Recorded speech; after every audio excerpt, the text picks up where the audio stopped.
Hola, muy buenas tardes. Muchas gracias por escucharnos. Nosotros somos estudiantes de la Universidad Vizcaya de las Américas y estamos cursando el segundo cuatrimestre de la licenciatura en Derecho. Sean bienvenidos a su podcast. Hoy nos encontramos con Mauricio Medina, arquitecto y gran amigo mío. Hoy, Mauricio, te haremos una serie de preguntas en materia de derecho constitucional. Ok. ¿Qué es la Constitución para ti? Es la primera pregunta que te queremos hacer. Bueno, pues la verdad, yo creo que la Constitución pues son como reglas o leyes que hay que seguir en la sociedad. Ok, sí, sí. En otras palabras, una constitución es un acuerdo de reglas de convivencia eh, que forman un pacto político y en sí para la sociedad. Se llama así porque integra, establece, organiza y constituye todas las normas que rigen a la sociedad de un país. ¿Sí? Eso es una constitución. A ver, otra pregunta. ¿Sabes cuándo fue publicada la constitución que actualmente está en vigor en México? Si no estoy mal, yo creo que se realizó el 5 de febrero de 1917, ¿verdad? Así es, sí, la Constitución Política de los Estados Unidos Mexicanos, que es la ley suprema del sistema político mexicano, fue promulgada el 5 de febrero de 1917. Bien.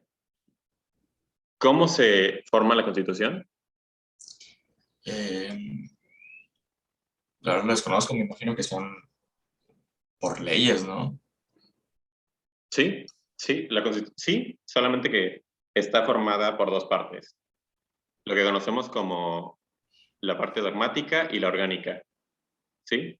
En la dogmática quedaron consignadas las garantías individuales y ahí se reconocen los derechos y las libertades sociales de las personas, de cada individuo. Y la parte orgánica corresponde a la división de los poderes de la Unión y el funcionamiento fundamental de las instituciones del país, del Estado. Así. Ok. ¿Sabes tú qué dice la Constitución sobre tus derechos? Pues por lo que me acabas de mencionar, me imagino que por mis derechos debo ser una persona libre, ¿no? Así es. Sí, Creo que es eso. Debo ser una pues persona. sí. Toda persona, la Constitución dice acerca de nuestros derechos que toda persona tiene derecho y libertad. Toda persona tiene derechos y libertades, las cuales están proclamadas justo en esta declaración. El derecho a la vida, por ejemplo, a la prohibición absoluta de la pena de muerte. En este país no hay pena de muerte. El derecho a la integridad personal, ya sea integridad física como integridad moral. Y en consecuencia de esto está obviamente prohibida la tortura y los tratos crueles hacia las demás personas. Todo esto sin distinción alguna de raza, color, sexo, de tu religión, de tu idioma, de tu opinión política. La verdad, esto no tiene que ver ni tu origen nacional. Esto, esto no tiene que ver. ¿Sí? ¿Sabes tú cuántos artículos tiene nuestra Constitución actualmente? Un número exacto, me imagino que más de 100. Sí, sí, son más de 100. En sí son 136 artículos los que contiene nuestra Constitución actualmente y 19 transitorios, los cuales están distribuidos en títulos y estos títulos se encuentran subdivididos por capítulos.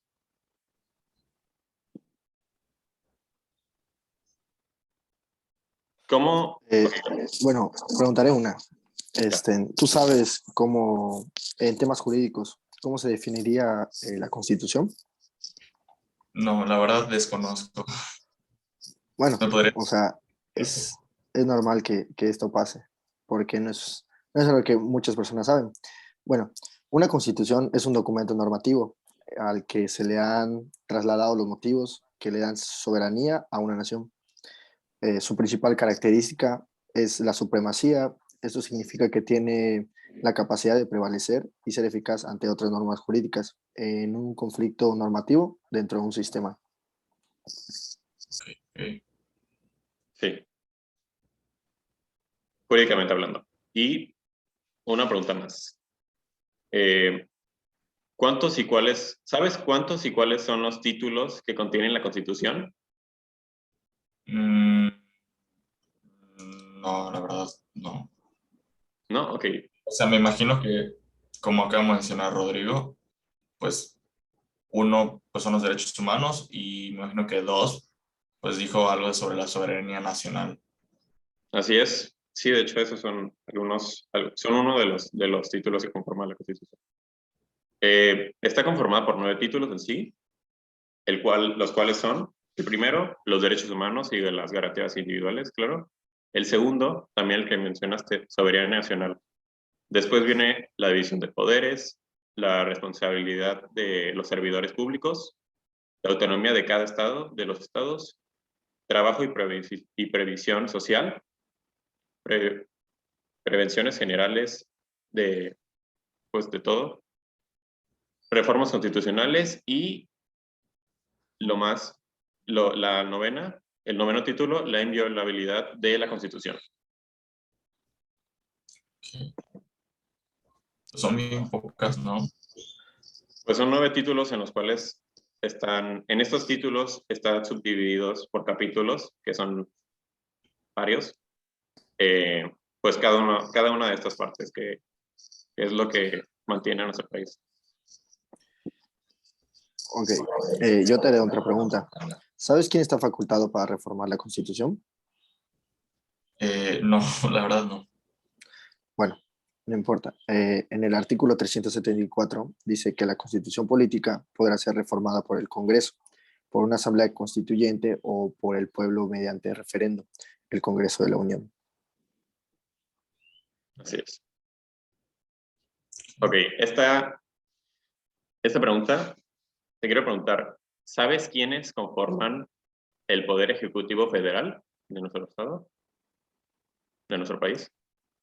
Pues me imagino, he escuchado, creo que es algo federal, ¿no? Sí, el poder ejecutivo. Ajá, Sí, es es. federal, ¿no? Sí.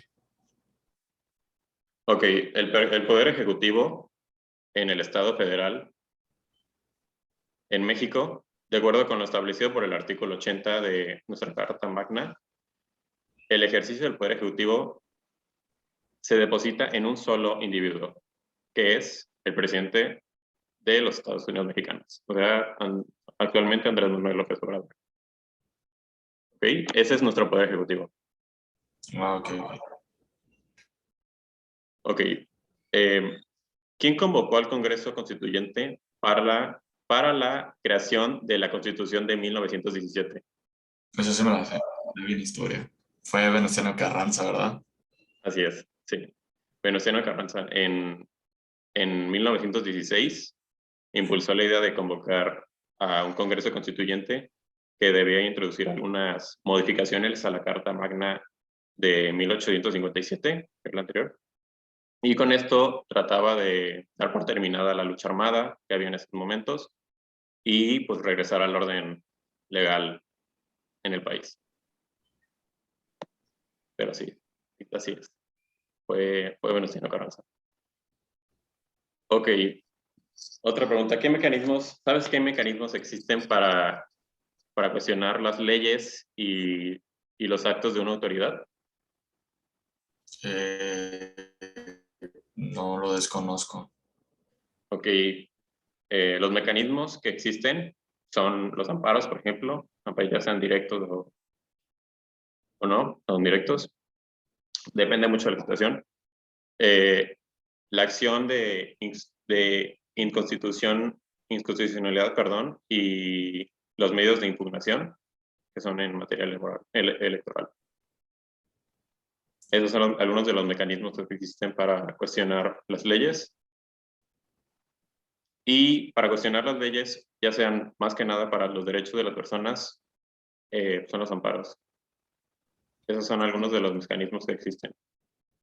Ok. Bueno, yo te haré una pregunta que a lo mejor lo has escuchado, pero no sabes realmente el significado, pero podrías decirme qué es para ti. ¿Qué significa para ti población? Población. Yo creo que población es un grupo de personas que habitan o viven en un lugar. Eh, sí, es eso casi. Es el conjunto de personas que habita dentro de un territorio nacional. Eso es una población. Igual, ¿sabes qué es nacionalidad? Nacionalidad como de que eres mexicano, ¿no? Me imagino. Sí, bueno, o sea, está bien tu respuesta. Nosotros somos mexicanos nacionalmente, pero en sí la definición de nacionalidad es el vínculo entre una persona física y el Estado. En nuestro caso, somos mexicanos. Ok. Sí, ya para terminar, quedan unas dos últimas preguntas que tiene que ver, al igual que que el Poder Ejecutivo, con la división de poderes, ¿no?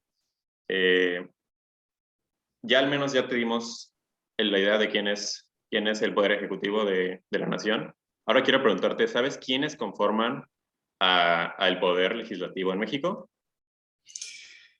Eh, no sé si te van a algo de presidentes, ¿no? Y cámaras de diputados y todo eso, ¿no? Eh, por ahí va la cosa, sí. Esos son más que nada las cámaras van en el poder, sí, o sea, en el poder legislativo. En México el poder legislativo se deposita exactamente en un Congreso General, el cual está dividido en dos cámaras, en la Cámara de Diputados y la de los senadores, que son los que aprueban las leyes, la legislación de México. Y por último, te quiero preguntar, al igual en división de poderes, en división de poderes, ¿sabes quiénes son los que conforman el Poder Judicial en México? Eh, no, la verdad no. Ok, ok. El Poder Judicial de la Federación es conformado por la Suprema Corte de Justicia, ¿sí? Por el Tribunal Electoral, por los tribunales de circuito y por el Consejo de la Judicatura Federal. Pues estos poderes, por ejemplo, el Poder Legislativo se encarga de legislar las leyes, llevar la redundancia de nuestro país, son los que se encargan de hacer las leyes y modificarlas. Y el Poder Judicial es el que se encarga de la soberanía de nuestro país, de cada individuo, ¿sí? ¿Cuál me dijiste? Porque los individuos, El Poder Judicial, ok, por judicial, ¿sí? sí, ok, O sea, se encarga de hacer justicia en el país. ok. Y bueno, muchísimas gracias, Mauricio, por tu tiempo, por contestar estas preguntas. Deseamos que te haya servido de algo esta entrevista y ya conozcas un poco más de derecho constitucional. Gracias por que Igual, escuchar. gracias. Muchas gracias. Hasta la Gracias. próxima. Deseamos Hasta que luego. hayan disfrutado de este podcast. Hasta luego.